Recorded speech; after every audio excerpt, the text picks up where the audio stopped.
when you allow your kind of instincts just to take over.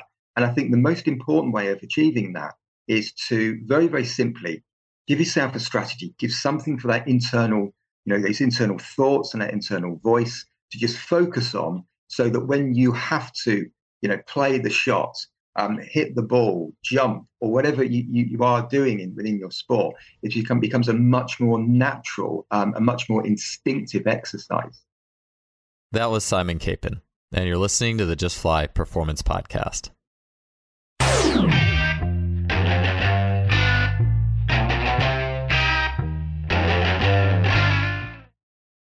Today's podcast is brought to you by our longtime sponsor, SimplyFaster.com. There's 2 items I'd like to talk to you about today that you can find in Simply Faster's online store. Whether you're a coach or an athlete, these are both things that you'll find highly useful as tools in your training toolbox. The first is blood flow restriction training methods. And after hearing about blood flow restriction training for years now, as well as the results that athletes are getting with it, especially in, for example, lactate sports like swimming, 100-meter freestyle, and not only hearing of that, but also seeing how much some swimmers had liked that type of training method, I knew I had to start trying it out myself. So I've been utilizing the air bands. I really enjoy it, both the feeling while I'm actually training with them, as well as seeing the visual result of spending time training with the methods and then the strength result. They've been a really cool training tool, and I would definitely recommend checking into air bands. SimplyFaster.com also has Be Strong brand blood flow restriction. The second item is the VMAX Pro, and this is a new option for velocity-based training, barbell tracking. It provides valuable load-based data, including speed in all phases of a lift, and it delivers key metrics such as power, velocity, distance, as well as duration of effort. The VMAX Pro system measures any lift you can think of. It's portable, durable, and intuitive. You can check out these 2 items and much more at our sponsor, SimplyFaster.com's online store.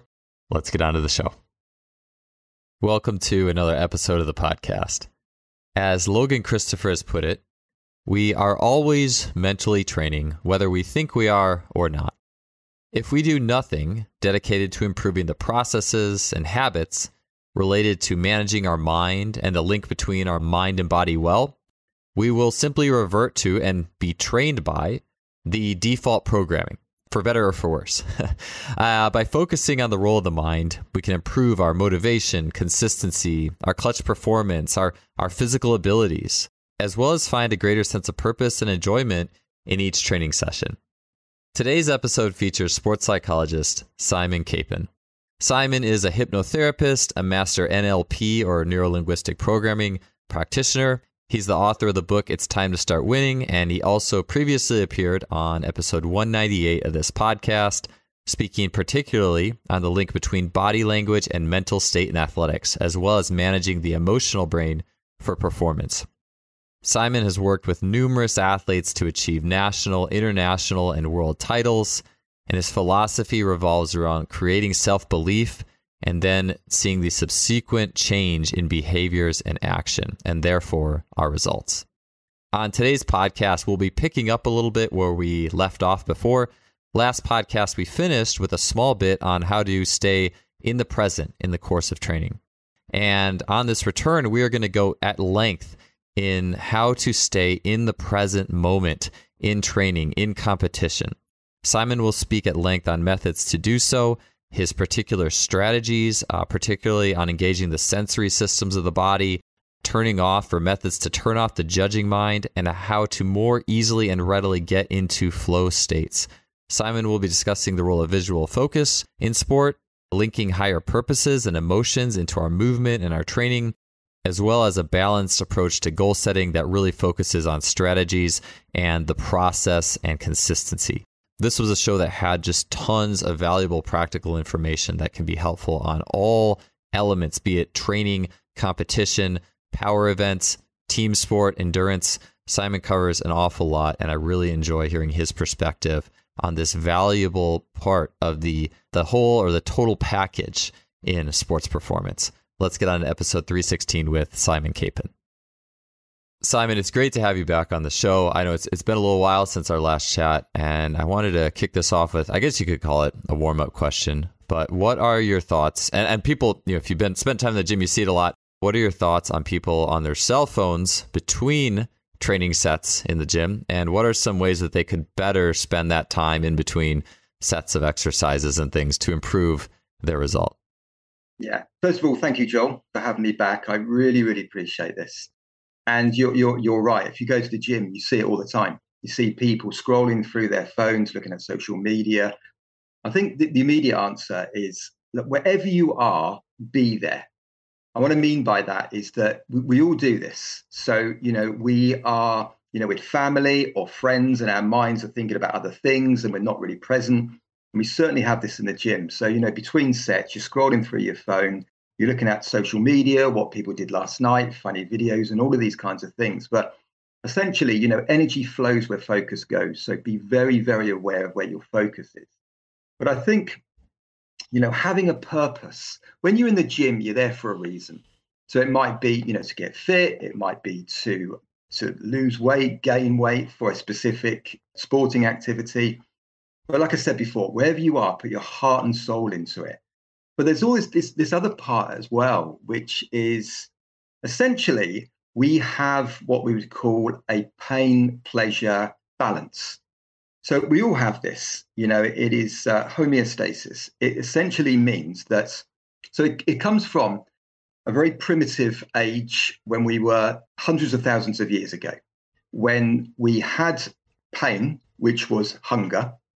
We would then go out and we would then hunt, seek food, eat the food, which was then pleasure. So we have this seesaw. So we feel the pain first, and then we eat, and then we get the balance through the pleasure. But I think that essentially, when we're in the gym, if we decide to seek pleasure from, scrolling through social media, it's much more less likely that we will feel motivated to work hard, because essentially we tip the balance onto the pleasure.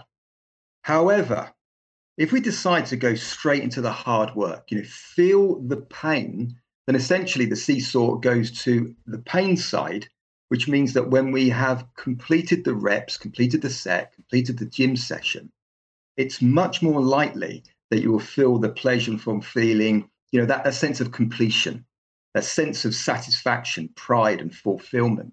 So I think that's always worth looking at, and I would say that, before you go into the gym, if you're going to listen to a podcast, if you're going to watch a video that creates a state of determination, then that's a good thing.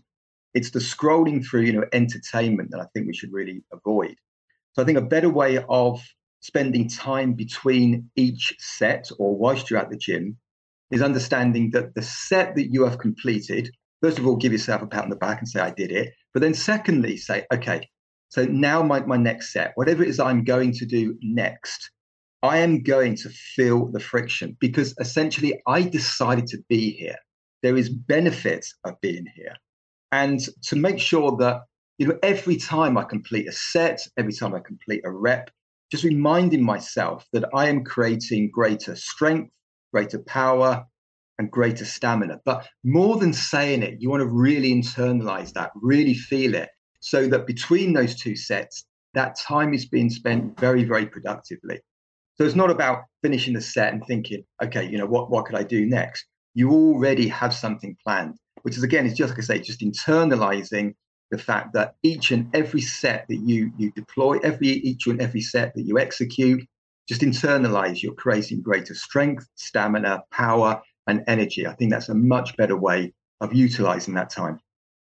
As you were talking there, I was thinking about something I just read recently, which was on embodiment, and kind of like how the way a lot of people exercise or train almost drives a wedge between them and I guess you could say kind of just feeling their body on a like a deeper level, like really going internal. And I think about Arnold Schwarzenegger, and very famous for visualizing what he wanted the muscle to look like.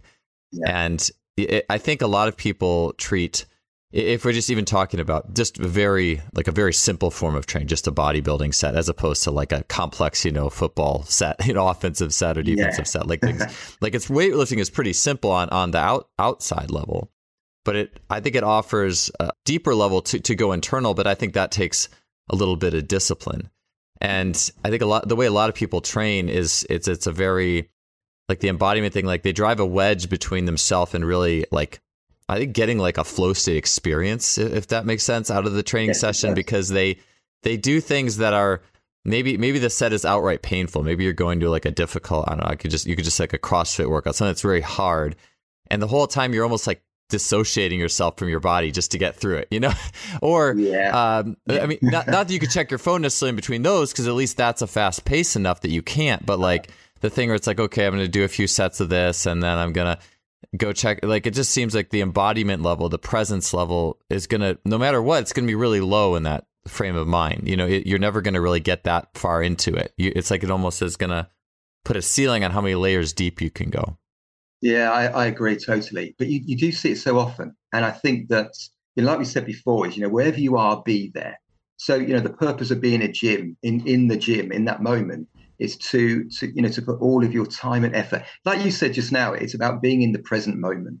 And being present, I think, is probably one of the most underrated. And I say skills because it is a skill. It's something that, to begin with, is quite difficult because, we live in a society now where so much is trying to grab our attention.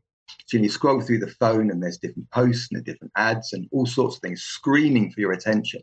It's absolutely everywhere. So I think we're used to being distracted very, very easily and very quickly.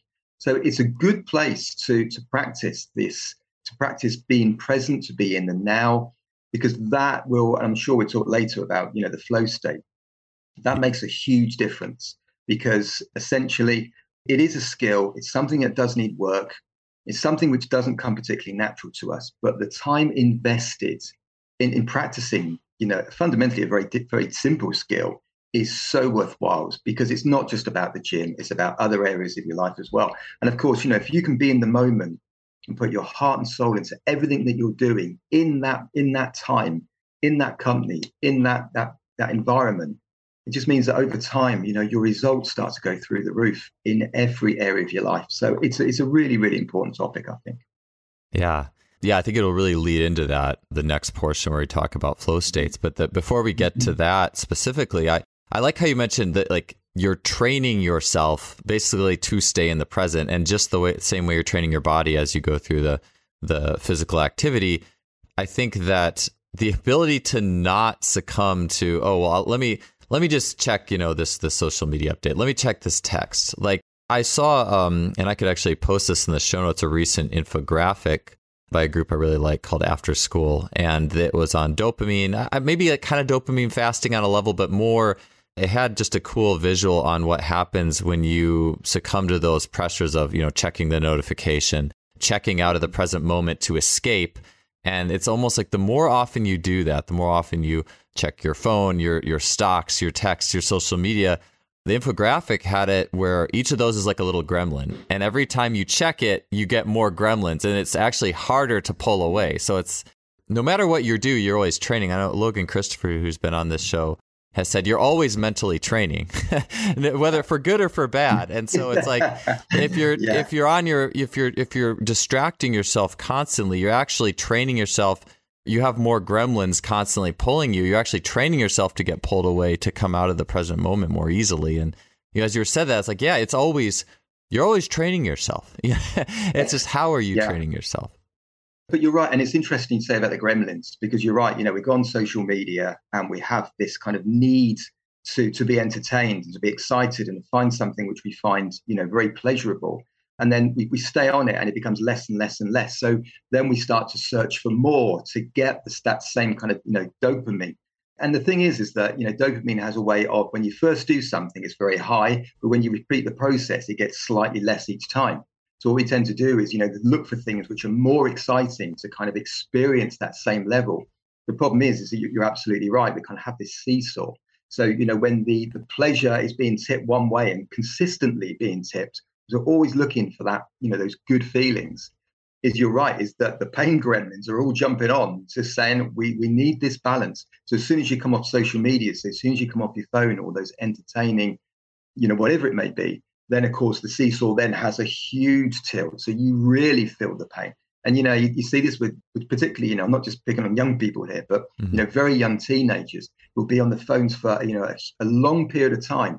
And when you ask them to get off, it's kind of like there's rage, there's anger. It's like, how dare you? I'm searching for something, I'm getting something. And they have these incredible lows. And yes, it's a huge challenge I think we have now.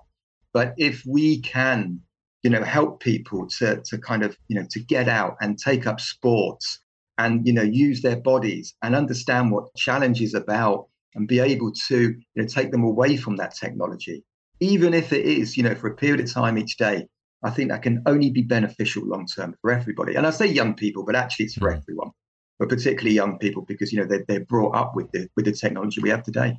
Yeah, they definitely have more. It's the access is much easier. I mean, I guess it is for everybody, as long if you have a phone or whatnot. Yeah, absolutely. But I think we all find our ways. Even sometimes for me, it'll be even in working in the morning, nothing to do with technology. As I'm like, I could use another coffee. I'm working hard. I could use another. It's and you start to see it kind of happening in different places and different mediums. And it can, like you say, it doesn't have to be technology. It can be food. It could be anything at all. If it gives us that kind of, giving us more pleasure, essentially, giving us more dopamine. I think that's what we're all searching for. But we just need to understand a little bit about how it works. Yeah. So within staying in the present moment, I guess there's no magic formula for this, right? But like when an athlete goes unconscious, or meaning they're just in pure flow state during performance, and they don't really remember much or anything about what happened. And I had this happen one time to me in my athletic career. It's almost like this thing where it's kind of special because you can't there's no exact formula to make it happen every time. It happened one time to me when I tried to dunk in a high school basketball game. I had 6 or 7 misses, where I thought about it a lot on the way up to the hoop and, just mentally messed myself up. And then the one time I finally got it, I didn't even remember it. I remember coming off of the rim and the crowd, screaming, but outside of that, didn't remember. And so anyways, what is happening when an athlete, and I mean, my story is small potatoes compared to, I think, a lot of what you could read of all these really interesting mental shifts on these high levels of performance. So what's happening when an athlete kind of goes unconscious during these things? They don't really consciously remember it, or they're in a different state of mind. Yeah. So you're right. It's that, we call it a flow state, or, being in the zone. But I think essentially, there's no internal dialogue, there's no judgments, there's no thoughts. Essentially, we're performing in the moment without any thought about external circumstances or the score, the match, the result, or absolutely anything. And I think it's interesting because I was thinking about this the other day, and a lady said to me, and she said, it's a bit like, she goes, when I'm driving, because if I'm driving in a town which I'm unfamiliar with, so I'm always looking at the navigation to kind of see where I need to be. But if I'm in a town which I'm familiar with, or on a long road where, I really don't have to think about anything, and I'm not the sort of person to listen to the radio, because really an hour can go just so quickly. And she goes, and I'm not really thinking about anything. And I said, that is really like a flow state. That's really interesting, because the interesting thing about this is that I think that we can all access it. And if you think about, driving, you're driving 40, 50 miles an hour along the road, and people are coming towards you at exactly the same speed. It doesn't take much to have a collision. And then that's really, that could be it. That could be your life finished. And interestingly enough, people that drive for long distances access, that flow state pretty much every day. But when we talk about sport, we find it incredibly difficult. We say, we can't do it because it means so much, because of what the match meant, or what the result meant, or people watching me, and all this judgment. And I think, now that's interesting, because if we can access it when we're doing something which is potentially life-threatening, i.e. driving quite fast, then surely we could access it when we are, when we're playing sport. So if I could skip on a little bit, because most people I work with, if not all people I work with now, Job, what we do is that we introduce something which I call a strategy. So a strategy essentially allows them to think less about the consequences, less about the external environment, the match, the score, and puts them in a place where they can just focus on what they're actually doing. And I know that you were saying is that when you were in that state where you can't even remember what happened, you can't even remember quite what was happening. But there's a young guy I'm working with at the moment in the UK, and he is a cricketer. So I know cricket isn't a particularly big game in the US. You guys are baseball, which is, faster, more intense, more exciting. That's for sure. But over here, cricket is quite a big game, particularly in the summer. And he always said to me, so he's 17 years of age. He said, when I go out to bat, if I make one mistake, that's it. My game's finished. I don't get a second chance. He said, so I'm constantly looking at the score, looking at the bowler, listening to comments from the fielders, got all this stuff going on. So I said to him, okay, this is what we're going to do. I want you now, I said, because you have like a judgmental internal voice going on. There's something which is telling you at the worst moment possible all the things that could go wrong. It's telling you, it's reminding you of the importance of your innings. So we can't always keep it quiet, but what we can do is that we can keep it occupied. So what I get him to do is that the very, very simple strategy that we have for him is simply that when he walks out onto the pitch, he has his bat, he's by the wickets, and essentially number one is that he watches the ball being passed around by the fielders. He then initiates a relaxed breathing pattern. Now, his relaxed breathing pattern is, you may know this, you may not, but it's essentially 2 breaths in and then 1 extended exhale. So it's kind of like a big breath in and then a topper and then an extended exhale. Now, that seems to be the fastest way that certainly I've come across where you can decrease stress and anxiety very, very quickly. So he'd deploy 1 or 2 of those. Then as the bowler runs up or starts to run up, he just says to himself just one word, which is focus. As the ball leaves the bowler's hand, he just watches the ball. That's his full attention. He's just watching the ball. When the ball bounces, he says, go, and he allows his natural instinct to just play the shot. Because what he was doing before was he was just playing it too early. So he started to play the shot just before the ball bounced. So his timing was way, way out. But what essentially it allowed him to do was to put all of his attention on a set number of things. So I said to him, okay, so forget the match, forget the score, forget about winning. Could you tell me with complete confidence that you could, watch the ball being passed around by the fielders? Could you initiate the relaxed breathing pattern? Could you watch the bowler about to take his run and say focus? Could you watch the ball as it leaves his hand? Could you say bounce? And could you allow your natural instincts to just take over? And he said, yeah, I can do all of those things. I said, great. Because if you were to focus on all of those parts, then essentially the result just takes care of itself. Now, what I found is that when I spoke to him recently, and he's been getting sort of 50 or 60 runs most games, and I said to him, what is it like when you're doing it? He said, actually, when I'm focusing on all of those things, when that ball is struck, because it's instinct, because I'm not trying to force it, he said, I can't remember what shot I played and what made me play that shot. It was instinct. And it was interesting that it seems that a strategy allows you to access that feeling of being in the zone and having that flow state when you allow your kind of instincts just to take over. And I think the most important way of achieving that is to very, very simply give yourself a strategy, give something for that internal, those internal thoughts and that internal voice to just focus on, so that when you have to, play the shot, hit the ball, jump, or whatever you are doing within your sport, it becomes a much more natural, a much more instinctive exercise. Yeah, I'm not too sure if that's completely answered your question or not, but it's become something which we've built on. There is another way which we have tested on bringing out this kind of flow state. And essentially what it brings out, what it works on, and maybe I'll email this to you because I know that, we don't have huge amounts of time, but maybe I'll email this to you or get something across to you, because I'd like you, the guys that are listening to this, I'd really like you to practice this and try it and see how it works. But essentially all you do is that, to begin with, it's best to do it sat down. But if you create a nice relaxed breathing pattern, okay, so it could be a 4-second inhale and a 6-second exhale. Doesn't matter what it is, as long as it's consistent. Then if you look straight ahead and use peripheral vision, and peripheral vision just simply means that you find a spot just in front of you, just above your eye line, and just relax your eyes and allow your vision to become very wide and relaxed. And then whilst you maintain that breathing pattern in peripheral vision, then notice any sounds, keep that going for 10 seconds. Notice any tastes, again, continue that for 10 seconds, and then notice any smells. And what that seems to do is that it occupies your inner thoughts so that you can then play your sport with an incredible freedom.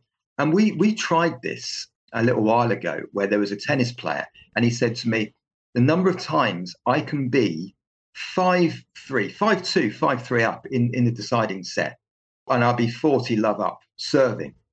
And I guarantee you, before long, it will be 5-all and deuce. He said, I just can't seem to finish the match off. So he was playing in the county championships. And I was going away, and I explained this, what we call a know-nothing state. And I said, just practice it. But look, we'll work on this when I come back. Saw him a few weeks later, and he had the trophy on his table. I said, that's remarkable. So what happened? He said, well, I actually used the know-nothing state, which we spoke about. And I said, that is absolutely incredible. And he said, to the point that what I was able to do was he said, I was playing the shots, and there was absolutely nothing going in my mind, to the point that I actually won the championship. And I looked at the ball, and he said, I was about to bounce it, to serve again. And the umpires looked at me and said, I just said, game, set, match, and championship. It's all over. And he said, I was so programmed to just play the shot. I was just so absorbed. And it comes from a technique in NLP, which I said is called the know-nothing state. It's not very well known. I don't think there's anything on the internet about it. It's something that I learned a long time ago, and we just brought it in. And it'd be interesting to see how people get on with that, because it has been quite remarkable. But we're still at that point where it needs refining. But it would be interesting to see how people got on with that. So, yeah, take that, go with it, see what happens. But essentially, it's about using all your senses and just allowing that kind of, the internal voice, that conscious part of your brain to be occupied with the vision, with the breathing, with the sights, the sounds, with the smells and the tastes. So using all of your senses, keeping it occupied and allowing that inner genius, if you like, that unconscious part of you to just take over and do what it does best without that kind of inner criticism, if you like. It seems to be working incredibly well, but try it and let us know how people get on, because I'd be absolutely fascinated. Quickly, I wanted to let you know about the chance to try out Performance Herbalism for only a few dollars shipping costs and get one of Lost Empire Herb's flagship products, Pine Pollen, for free. Switching to an herbal emphasis in my supplementation has been a life-changing switch for me. Just as nature is by design balanced and sustainable, I believe that the more natural our diet and our supplementation is, the better. I love and use several Lost Empire Herbs products that boost not only my energy, but also my strength. These include Shilajit resin and the Phoenix formula. You can check those out by heading to lostempireherbs.com/justfly and grab 15% off. If you're on the fence about the power of herbalism, I have a great offer for you. You do pay a few dollars shipping, but you can get free Pine Pollen. Pine Pollen is an herbal powerhouse that is a hormonal and energy booster packed with nutrition. It's actually part of the Phoenix formula. And you can get that for free along with the normal shipping fee at justflypinepollen.com. All right, let's get back to the show. Yeah, I love that. I mean, I think even as you were talking, I just had this experience yesterday. And, this is one where, you don't have these every day, but that's what kind of makes them special. Is I was doing sprints yesterday, and I was doing, and I think everyone listening to this as well, I know there's a lot of like strength coaches, maybe track coaches. There's probably not quite as many, I guess you could say, team sport coaches. Although I wish there was, I want everyone to listen to these podcasts, and I love all of it. I love team sport, track, strength, like it's all connected. And I mean, these principles in my mind are universal, but something that a lot of, let's just say you're a strength coach or a personal trainer listening to this, and speed, just doing speed training, I believe can be a strong area for this too. I had an experience yesterday where I was doing 6 20-meter sprints in a wave-like pattern. So sprint 1's easy, sprint 2 is medium, sprint 3 is fast, and then I restart that. So I go slow, medium, fast. And I like that too. You talk about judgment. To me, that helps the non-judgment, because otherwise, if I'm just doing 4 as fast as I can, every time it's like, okay, what, I did this last time, I'm going to try harder, and that striving kind of kills you too. And so I like the waves, but the last sprint, the very last one, something interesting happened for me. And this was the visual, like you mentioned, the senses. And I actually wasn't intending on this, but this was a good session. Like I was very in the moment, even the time between sets. I like the wave too, because you don't have to rest as long, and you start to rest, your mind like wanders. If you do the easy, the first one's easy, you don't have to rest as long. The medium, you don't have to rest as long. Anyways, I'm kind of getting beside the point here, but the very last sprint, something interesting happened with my vision. Like it was like, as I was approaching, about the 5-10 meter mark of the 20, my vision started to narrow and tunnel. And I don't know why this happened. It just did. Like I remember there was 2 guys kind of standing at the end of the wall that I was heading towards, but it's almost like my brain and body decided to take my field of focus down to this small spot. I would say my typical field of vision dropped down to like a third, like a tunnel vision in a fighter jet. And I ran, the best I've ran in, years. I mean, it was the fastest. It was a 10th faster than all the other sprints of the day. It was 500s faster than the last time I had done it a couple weeks ago. I mean, it was amazing. And so I was just like that, but I'm a visual person too. Like I'm not, you ask my wife, my sense of smell, she'll smell something in the basement and I'm like, I had no idea. Like it's not very good. And so anyways, that was unique to me that I thought was interesting. And so I'll just say this, one, to kind of rebound some things you were saying, but then two, in that process of you have the breathing and then the vision and then the noticing sounds, tastes, smells. I'm kind of curious if that might cater to what someone's strong sense of smell or vision, are they visually inclined? You know what I'm saying? Like, is there any nuance to digging into people's preferences there? It does. It caters for everything. And something interesting you were saying just now about, your field of vision. So mental focus follows visual focus. So when we have this, peripheral vision, we naturally become very relaxed. But when we have like a tunnel vision, when it all kind of goes very narrow, if you think about it, when we're under threats, we focus on whatever it is that's dangerous in front of us. So, we're designed that when our focus goes very narrow, then the intensity starts to increase quite dramatically. And I'm wondering there, when you're saying that, you ran better than I think you said than you've ever ran. And, when you have that kind of very narrow point of focus, the intensity, in your mind and your body will increase dramatically. So, yeah, I think that kind of might put some kind of, evidence as to why you felt that.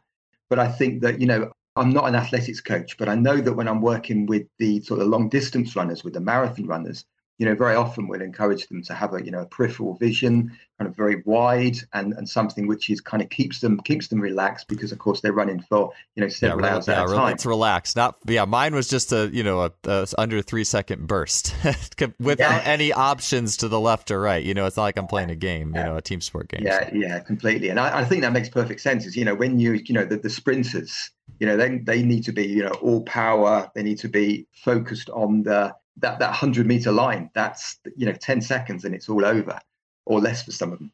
So yeah, that does make perfect sense. Yeah, that's really good. Yeah, I wasn't planning on that either. That's just what happened, and I just found it interesting. And that, it makes, if I was playing basketball and had that tunnel, I would be horrible. Like I wouldn't be able to do anything, or like even distance running. I think that it's a very specific nuance, but it kind of goes back to, I believe, what I was talking about, embodiment. Like unless there's like a certain level of focus and presence throughout the session, and there's almost like even like I like to do things in waves, like there's waves throughout the session that keep you in the moment of it, rather than where you start to go in your judgment brain and it's just you and the clock, which you can manage, but at the same time, it's nice to have other options to help you. I just think that it's just really interesting, that interplay with the senses. And I think maybe that's why I was a little better track athlete than basketball. And that's why I like doing these talks, because if I was my strength coach or just having a conversation with myself from a sports psychology perspective, or my sport coach, like my basketball coach in high school was routinely frustrated with me because he saw how good I could be. But then I would just, like, half the time I was just incredibly inconsistent. And that was always my judgment brain. Always. It was always, oh man, there's so many people here. This is a big game. The other team's really athletic. Like there's all these things that take me out of just enjoying the embodiment of the moment. Like now I know how to do that I know how to do it with like track-based stuff very well these days. But it's like, well, how do you take that over into something where, well, there's more people. Now you're playing against somebody. And for me personally, one of the things, it's like you could say it's a Taoist or just a universal principle, but non-attachment, the principle of non-attachment, taking yourself away emotionally or my ego or my identification from the result, and Yeah, that's been something absolutely. big for me recently. Yeah. I mean, I was coaching a guy who he comes from Belgium actually, and he's playing in the European pool championship, like billiards, but pool. And he's a 5 times world champion. And he said, there's a lot of expectation on me. People are watching me. He finished his first match and lost. He said, I'm an absolute mess. He said, because I'm just thinking, what others, what their expectations. And we went through a strategy again, which was kind of like a 5-step strategy. I won't go through that one now, but we had a 5-step strategy. And I said to him, every time you go to the table, your job is to execute those 5 points. Like your job isn't to win. Your job isn't even to pop the ball. It's not to pop the ball. It's not to win the game. It's not to win the tournament. Your job is to execute the strategy. And because if you execute the strategy every single time you go to the table, it means that you're going to pot an awful lot more than you miss. And that allows you to be at your very best. And if you're at your very best, then really winning the tournament is something which will almost certainly happen. So we just kind of, again, took it away from the result and put his focus onto something which was fundamentally very, very easy, something which he was absolutely certain that he could deploy. I mean, I said to him, you 100% certain that you could execute each one of those five parts of the strategy? And he said, absolutely. I said, in which case you go into the tournament with 100% confidence, because that's your job. See, when we put our focus on the result, we never know who's going to turn up. You could have an unbelievable run and break the world record and still come second, because the guy that beat you beat the previous world record by more than you did. So, we can all have this idea about, result focus, and we need to know what we want. Obviously, we need to know that. But I think what's more important is once we know what we want, then we need to put a plan in place, like a journey as how to actually reach that. And I think that, having that ability to just put together a strategy, something really, really simple, not too many steps to it, so that we can put our mind towards the single steps of the strategy, then it allows us to focus on something without kind of the judgment or the concerns of other people, and most importantly, the result. Because if we play our best, we give ourselves the best possible chance of a desirable result. Yeah, I think back to the social media thing too. I think today it's almost more important to get well-versed and good at that ability to detach yourself from judgment or expectations, just because it's almost 10x now. It's like, it is like if you got dunked on by somebody, it's everybody, get people got on their phone, it's a highlight on the internet. I mean, it used to not necessarily be like that, or even, too, like just people seeking validation. I mean, I seek it all the time. How many likes did my post get or whatever? I'm not absolved from that in any way. But I just think nowadays it's even more important to be able to get into that state. I think so too. I'm working with a lady at the moment. Well, we've been working a little while actually, and again, she's a marathon runner. Something that's worked well for her, because we were talking about, ideas of, making sure that her mind was on her run. She said, I'm running for 2 hours 40 minutes, so it's really quite difficult to stay focused for that period of time. So what we did, now she also likes tennis. She doesn't play much tennis, but she likes tennis. So I said, okay, so what we do is that we will look at each mile as a game, and after 6 games, that's a set. So essentially, you have a 4-set match, and the last mile and a bit, 2 miles, allows you then to say, okay, I've got 2 miles left. Now I can really, really push hard. So she will have a target time for each mile. So let's just say that, I mean, this wouldn't be her target time; she'd be faster than this. But say her target time was say 10 minutes. Then what we would do is that we'd say, okay, there's your target time for mile 1, 10 minutes. Once that's complete, that's game 1 over. Get on with game 2, first set. And we would continue this, because even though she's a very, very competent runner, she's an excellent runner, she'd say to me, sometimes 4 miles into a marathon, and I feel the slightest bit of fatigue, I then start to concern myself and think, well, I haven't even hardly started. I've got 22 miles to go and I'm already hurting. And now I just amplify that and make it stronger. But by having a focus on, there's my first game, finished, second game, finished, all the way to 6 games. That's first set out. Okay, first game, second set.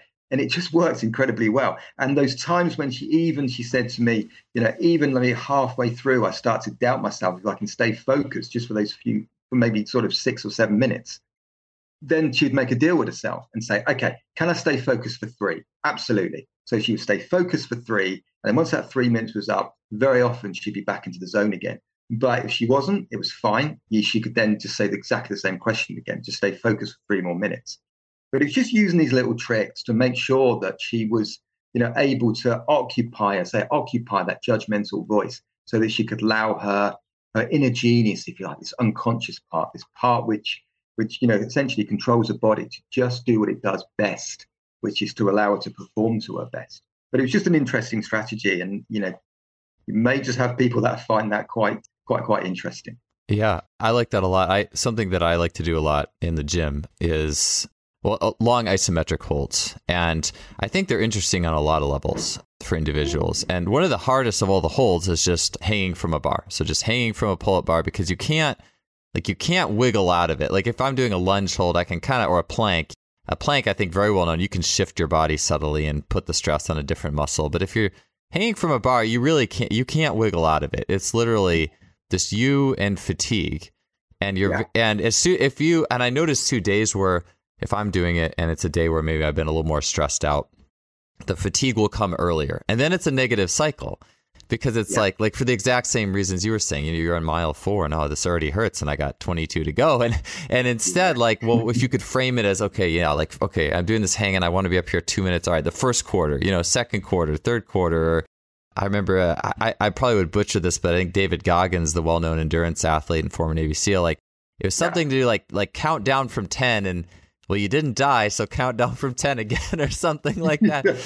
I'll have to get that exactly. I don't want to butcher it, but I think that's it's really interesting to start chunking it, instead of just making it one big long thing. Absolutely. And he's such a good example, isn't he? He's such a phenomenal example of somebody who, not going off the subject, but, you look at him and think, has the guy got any fear whatsoever? And I did read, actually, he had a fear of sharks.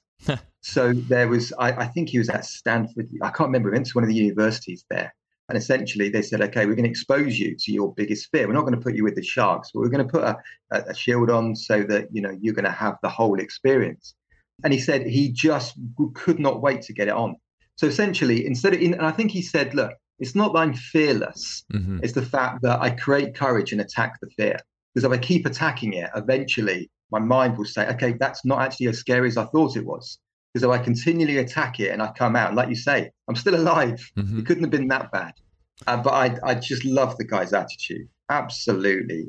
Just superhuman, but love him to bits. Absolutely incredible. Yeah. I'm gonna have to go back and find the 10-second thing, but that would be really interesting. Yeah, that fits with, I believe, in Stephen Kotler's book, his latest book, and I did a podcast with him talking about it. But he had mentioned there that you think all these elite, like superhuman type athletes, like the big wave riders, the extreme sport athletes, that you think that they don't have fear, but they do. They just process it differently than the average person. And it's interesting. We're all human. We all have these. It's just how are these beliefs or fears or thoughts. It's just how are you going to go deal with it? Yeah, absolutely. Like you say, we do. I think that most people, we're talking about that flow state. And I think, many people come to the conclusion that it's some kind of, God-given talent to, the very, very few.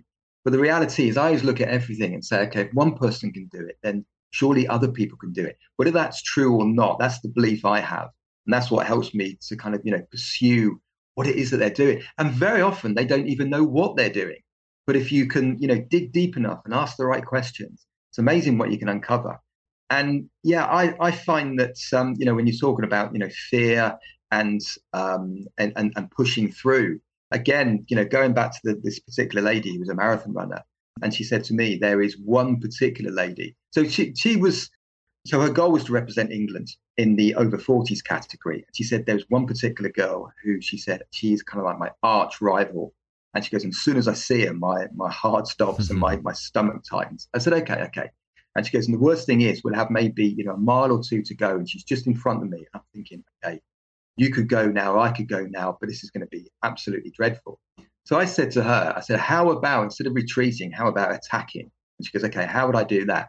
I said, okay, now I knew that she had a 9-year-old daughter who was, the love of her life. That I want you to imagine, okay, that you're not racing this girl, but, 2 miles ahead, your daughter, she's at home and she's indoors and she could be in immediate danger. You've got to get there as quick as you can. Now, are you going to be nervous about the girl in front of you now? Or are you going to make your way there and beat everybody? She goes, not only will I beat her, but I'll smash the door in and I'll make sure I grab my daughter. I said, exactly. Now, internalize that. How does that feel? Where's that determination? Where is it in your body? Where is it in your mind? And she created this so many times that she could just turn it on, in a flick of a switch. So that when she had, a couple of miles to go and she was with this girl, she would just imagine. And you're thinking, okay, it's a bit harsh thinking about your daughter's going to be, 2 miles away in immediate danger. But the reality is, it was what she became. It was internalized. So instead of worrying about the result and someone beating her and what the consequences were, she just switched on. So she was able to kind of create a perception, if you like, which she then projected out on the external event. So instead of the external event having an effect on her, she had an effect on the external event, if that kind of makes sense. But it was just a different way of looking at things. And my goodness, it worked amazingly well. And it's something she uses a lot. So yeah, it's another way of looking at, attacking the fear. Yeah. One interesting, as you go through that, I was thinking about with the long ISO holds, a guy that kind of brought them into popularity or invented them. I guess isometrics have always been around, but in the way that he's created them, Jay Schrader has talked about, through talking to other people who have studied him, like connecting the movement or the training or the something difficult with the higher emotion. And the highest emotion is things that have to do with love. And so It's like thinking about sometimes when I've been in a situation personally, actually, where my wife and I had to like kind of help. It was in Hawaii with really big waves and someone got washed out and we were trying to like pull them back with our boogie boards. But it was dangerous because there's like big waves and rocks and we were fighting it the whole time. But it's like, it's amazing when you're trying to pull someone in, like just how you're not thinking about how tired you are. Like, you are in a 100% different state of mind. It is. And I was thinking the output, I mean, I'm not a great swimmer either, but like just the output that I did compared to, it's like, all right, Joel, just go as hard as you can. I mean, it's not even close once you have that higher sense of purpose. And, it makes me think even too about, I've thought about that in like isometric holds. Like if I had to like be hanging on to like this bar, like I was hanging on to a rope to like keep my children from falling or something, or you tie that in, it's like your body is capable of these higher states and abilities when you can tie it to something that's really important and really meaningful to you. And the very last thing I'll say is that as you were talking about that too, it takes me back to a talk I had with Nick Winkelman, who's really into motor learning and language, and the idea of just how important it is to get to know your client, the athletes, and what they're interested in, what drives them, what's important to them. And he was talking about it from the context of how to cue them. Like, hey, what movies are you in? What TV shows are you into? Like what music are you into? And then you're using those connections to help your cueing language, but also, like you were saying, like just things that are important to the person in their life. Like Tommy John, who's been on this podcast, just the first thing, why are you here? What is your purpose? And using that to allow to create these feelings, these greater feelings that can really drive you. Yeah, absolutely. That's really interesting, actually. I like that concept. That was really good. Because I think purpose is, kind of one of those things that we often underestimate, purpose. So if you have a goal, so most people will have a goal and then they will work out how they're going to achieve it. But the problem is if your goal's big enough, and it wants to be big. So, people look at goals and say, oh, okay, I won't take on the really big goal because, and I said, well, what stops you? And they would say, well, because there's going to be failure. There could be, I could be humiliated. I know that it's going to be really, really tough. I know that I'm going to fail on many, many occasions. So I said, okay, stop there. I said, look, whatever you do in life, one thing you can guarantee is that you will fail. I guarantee you will be judged. I will absolutely guarantee you that you will go through immense difficulty. So if you're going to go through all of those things anyway, then why not experience them on the pursuit of your big goal? I mean, it just doesn't make any sense to me not to go for it. But I think the one component that most people forget, or not forget, but don't, or underestimate rather, is purpose. So I think, you have your goal, know what it is you want, but before you actually put the journey together, have that purpose. But I think the purpose comes in sort of, many different forms. And I think it was Tony Robbins who was saying, we all have these human needs, which are, contribution, which is significance, certainty, growth, love, connection, and uncertainty. And I think that is fundamentally true. So I know that, when I've put, goals together for people, And, we've spoke about the purpose and essentially why they are taking that goal on. We will look at things like create some certainty in this goal. And the certainty could be nothing more than the fact that you promise that, you will turn up for training when you need to. You will put your heart and soul into it. You won't watch or look at your phone between sets. And then, also including things like, contribution. I think contribution's very, very underrated. We all like contribution because if we achieve something, like we like to tell people, we like to put it on Facebook, social media. It's kind of like, it's not because we're bragging, it's just because we want people to know. And that's important. So have some contribution, how is it going to contribute other people? So maybe, if I become, the best in the country or best in Europe, best in the world, how does that have an effect on other team people? Other people in my club? How will it have a positive effect on people in my family, my friends? And then having significance as well. So, we all have ego. So, make sure that you put something on there within your goal about the significance. So it's, how will people perceive you? What opportunities will it get? Will it give you? How proud will you feel? I think all of these things are really, really important in regards to, goal setting and purpose. So I think, purpose essentially is the fuel. It takes you from, the original concept. That's what I want.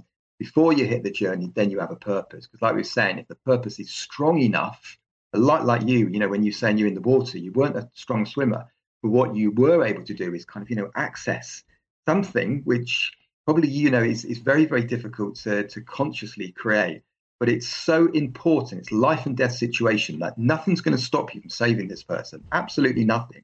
And you go in where it hurts, where it's dangerous, but you don't see it. All you see is that's what I'm going to do. I'm going to save this person.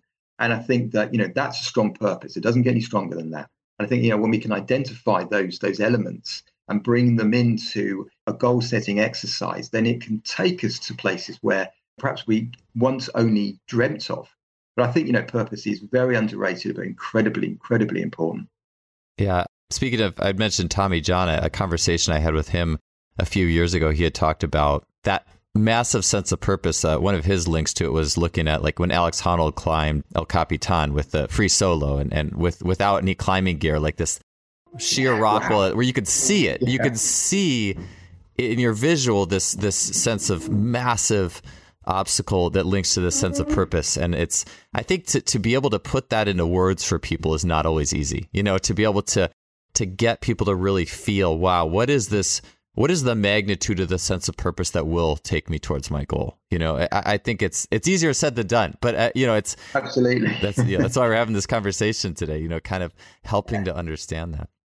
Yeah, no, absolutely. But I think that's incredible. Like you say, sometimes the picture speaks 1,000 words. You can try and put language into something to kind of get the message across, and sometimes you just got to just show people and say, look at this, because that gives you an idea of kind of where I'm coming from. So I think those experiences, and that there's a good time to have social media, good time to have YouTube and all of those things. So I said to begin with about spending time away from the technology, but it still comes in handy. Let's be perfectly honest. Is that when I work with people and to get them to kind of really put themselves in a place where they can get under the skin of the great athletes, the people that I admire the most. And I was saying, strange enough, actually, I was talking to a guy the other day, and he's actually a 400-meter hurdler. But he said, I used to love watching Carl Lewis. So Carl Lewis, for me, was like the greatest of the greatest, absolutely unbelievable. He said, so people talk about Usain Bolt, amazing, he said, but I just found Carl Lewis the most incredible athlete. And so he was looking on YouTube and just watching. So he was watching Carl Lewis, compete, train, interview, all of these things. And he would just watch it without any judgment at all. He would just watch it. And he said, what's really interesting is that when I watch Carl Lewis for 20 or 30 minutes, I come away from that video. And he said, just when I'm on the track, just when I'm just warming up, just when I'm getting ready, I feel like Carl Lewis is with me. So I feel like I have a bit of Carl Lewis in me. And he said, and honestly, that makes such a difference. And it was just the fact that, like I said, is that it's not all bad. We can use these medias for a really, really good intention. I think we just have to be very careful as to kind of how we use them, for what duration, what we use them for. And just remember that, our dopamine levels are very dependent on this pleasure-pain balance. There's a great book, and I'm not too sure I can mention books, but it's called Dopamine Nation. Okay. And I cannot remember the author. She's a doctor. I can't remember, but it's an amazing book. It really, really is. It's quite long, but it's worth a read. And it just kind of explains, how dopamine works in our system. And I think it's really, really important that, we all learn something, because I think, the longevity of our lives and our careers, I think are all very much dependent upon it. Yeah, I'm glad you said that. Just with I mean, like, it's not always bad to have like people watching. I mean, that's a good thing. As you were talking, because before it's like, I was talking about social media, constant pressure, and I think it's really the constant pressure for validation over and over again that is the real danger. But I think about, it's funny, back when I was like in my teens, it was like, oh, you'd read the Men's Health magazine, or oh, this is what this Hollywood movie star used to get jacked for this movie, and it's like, the older I get, the more I'm like, you know what? If I was going to be on the big screen and like, I'm showing my physique to the world, like that in itself is one of the most motivating possible events that will pull you like none other. I mean, and no one talks about that in any of those plants, No, they don't. Absolutely. When you really have to do something, when you're kind of, against it, and that you're absolutely right. I mean, actually, I knew we had our podcast today. I knew it was really, really important. I mean, I just love our chats. I love your podcast. I think it's an amazing show you put on. It's absolutely phenomenal. So it means a lot to me, to be invited here. And I'm putting some ideas together. I mean, basically, before Tuesday next week, I've got to write and record 18 videos and write a small book, and I'm looking at that thinking, oh, my goodness me. But inside, I absolutely know it will happen. It will happen because it has to happen. Mm-hmm. It's as simple as that. It absolutely has to happen. There's no ifs, buts, or coulds, or excuses, or anything. That's got to be on the desk. And so I know I will do it. I know it's going to be difficult. But because, I'm a little bit older and perhaps a little bit wiser now, and I have a few tricks, I just use that to excite me. Because, that intensity that we feel, we could use the label and say, oh, that's pressure. Or we could use it and say, no, that's not pressure. That's excitement. Because I know that, when I've completed it all, when I close that book and I send it all off, I'm going to feel so, so proud. As long as the work is up to scratch, and it absolutely has to be, that's non-negotiable, but I know it will be. But to finish that at that point and just say, well done, give yourself a big pat on the back, is just pure gold. And I think that comes from the fact that, my work, like yours, our job is to create benefit for as many people as humanly possible. That's our task. That's what we do. That's what we do this for. We don't do it because it's more than a job, much, much more than a job. It's the fact that it has a huge benefit to a global audience. And again, social media gives us the opportunity to do that. Because once upon a time, that would be much more difficult. So I think that, essentially, when you have contribution to a bigger audience, that can make a huge difference. Exactly like you were saying, if you are going to be put yourself out to a global audience, then you want to make sure that you're at your best. There is not a bigger purpose or motivation to achieve it than that. Yeah, and like you said, it's the greater good, in the sense that I think you could look at it, okay, the Hollywood movie star, it's egotistical on my part. I want to look good. But in reality, you are making that character, that archetype, come to life even to a greater level. Like, we all benefit by the fact that you were in crazy good shape. I mean, what would the movie 300 have been like if those guys weren't in his, you know what I'm saying? Like, it just makes it better for everybody. And I think it's like a connective thing, I think. So it's not like it's just me and, I'm just so craving validation. I mean, maybe a little bit, we all do, right? But like, it's definitely more than that. Yeah, we all have an ego. We all have an ego. That's absolutely fine. I think when you can channel it so it has a contribution to other people, then I think that's great. I mean, if you are, just getting in shape so you can stand on the beach and everyone look at you, that's slightly different. But, if you are doing it for a purpose of other people, whether that's entertainment or however it may be, then I think that's perfectly okay. Of course it is. It's contribution. But, we all have egos. And I think that, the ones that say I have no ego are lying. Yeah, it's almost could be a projection sometimes, or some of the shadow maybe that's unseen or something like that. Yeah, I've become very mindful of that myself. So last question, just because you did mention goal setting, I do want to get into goal setting. So I figure at least one of my goal setting questions would be good to just kind of finish this off. But absolutely.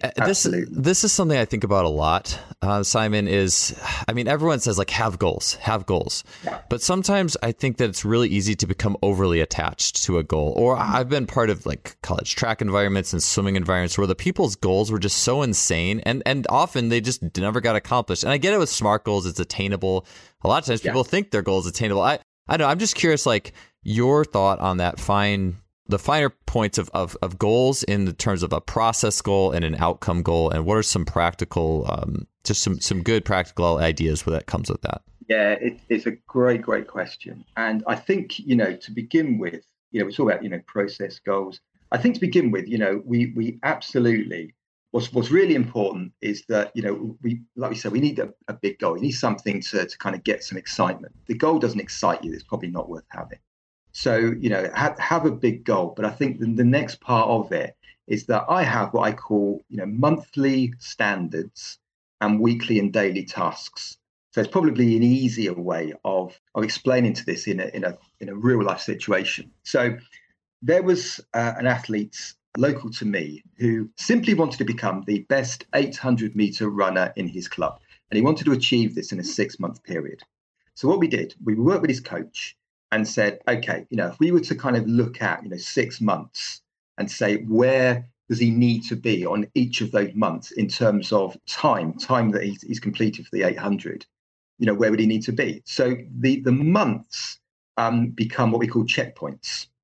So each and every month there's a checkpoint. So it can be measured, because you need to measure it. You need to know where you are. There's no point in going in blind.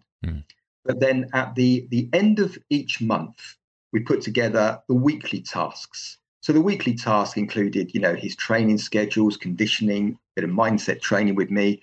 We knew how much time had to be dedicated each week to all of those different components. And then on a Sunday, he would look at the daily tasks for the week. So he knew what the schedule was for the week in terms of how much time he had to spend on each one of those components. And then he would place it in the diary. So, Monday it would be training at 6 till 7:30. He'd have a 30-minute mindset training, conditioning on a Tuesday, however it worked out. And we did that because life kind of gets in the way. You can't always have something where you look and say, okay, the next 3 months are planned out every single day, because it just doesn't work that way because of injuries and all sorts of other things. But I think that having a big goal and then having what I call monthly standards, weekly and daily tasks. So yeah, looking at, the month ahead and looking, okay, for those 4 weeks, I need to have accomplished X amount of training sessions, conditioning sessions, working with me, and then looking at it at the beginning. So Sunday night, he would look at them and say, these are my daily tasks for the week. So he had it all mapped out, because that way it was more like a process goal. So it was about him and not so much, So yeah, he wanted to become the fastest 800-meter runner in a 6-month period, which he did quite easily, actually.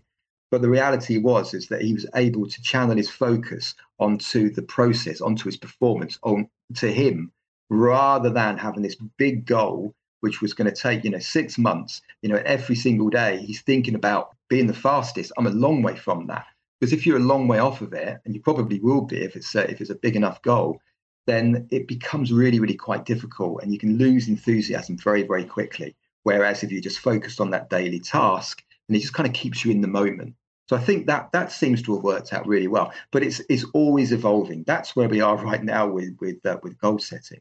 But you're right, and I think the other thing with the goal setting is as well, having the purpose, looking at what it's going to achieve. Think about the levels of certainty you can have with that. So levels of certainty for him, well, I will train the days that we say. The contribution was that when I become the best in the club, that's going to have a knock-on effect to the other younger runners coming up through. It was about, significance for him, because it meant that, he knew that he'd set a target, he knew that he achieved it, it was going to feel good. And as I say, the certainty was more about the fact that he made a promise that he would turn up for the training sessions that were scheduled. That was non-negotiable. So he kind of used those components for, purpose to achieve the goal, with that little goal setting, schedule as well. And it seemed to work incredibly well. Yeah. The visual that came to my head as you were talking about that, it's almost like, just the typical, I shouldn't say typical, but like the goal setting we often think of, okay, I high jump 7 feet, I want to high jump 7.2. It's kind of like, that's just very linear, very black and white. And there's none of the complexity is really addressed. It's kind of like, all right, you're on a golf course and the holes, 300 yards. It's like, well, we'll get a hole in one. It's like, well, no, it's like, what about all the little processes and all the other shots I'm going to have to get it up there? Like if I just try to do a hole in one every time, I'm just going to frustrate myself. And so it's like, you got to break it down into these smaller and more process oriented elements that have more complexity to like, and consistency, that you can be consistent with to build momentum. Absolute consistency, I think, is the main word. Yeah. Yeah, 100%. Yeah. Oh, awesome. Yeah. And also, the last thing I'll just mention is I do like the SMART goals idea, specific, measurable. I was just like, because in my head, I was like, wait, what are they again? Specific, measurable, attainable, realistic, and time, probably. But it's like, that's great, but it doesn't really get into the process. It doesn't get into the steps along the way or anything like that. Yeah, you're right. I like to get a little bit deeper into it because, simple, specific, meaningful, measurable, achievable, all of those things. Absolutely. No question. But I think that, when you're talking about, sports, and like you say, sometimes to make the smallest growth actually sometimes requires so much detail to actually, reach, like you say, jumping, a couple of extra inches may not sound, it just sounds like you need more motivation or a bit more strength or, a different attitude. But the reality is, sometimes you've got to break things down so that, your technique is essentially got to change at some level, but certainly the mindset as well. But I think, we very often forget that and just think that if we have a big enough goal, somehow miraculously, we're going to achieve them. I think that's really where mindset coaches and performance coaches and all of those things, I think sometimes, they all need to work together a little bit closer. Very often it's all a bit kind of, I do my bit, you do your bit. But I think that, when we can all work together, I think essentially that actually makes so much more sense because, we can put something together where we're complementing each other, we're working with each other and essentially, getting the result for the athlete that we're working for. Yeah, it really, with all this stuff, just the need for integration is so important, and that definitely can't be understated. We're just about out of time today. I had a whole nother batch of questions, but I'll save them for another round. I'll just put a little strike. I would love that. Thank you so much. Save them for the next time. So thank you so much, Simon. Really appreciate you taking the time and being on the show. No, it's a pleasure. Thank you, Joe. I really appreciate it.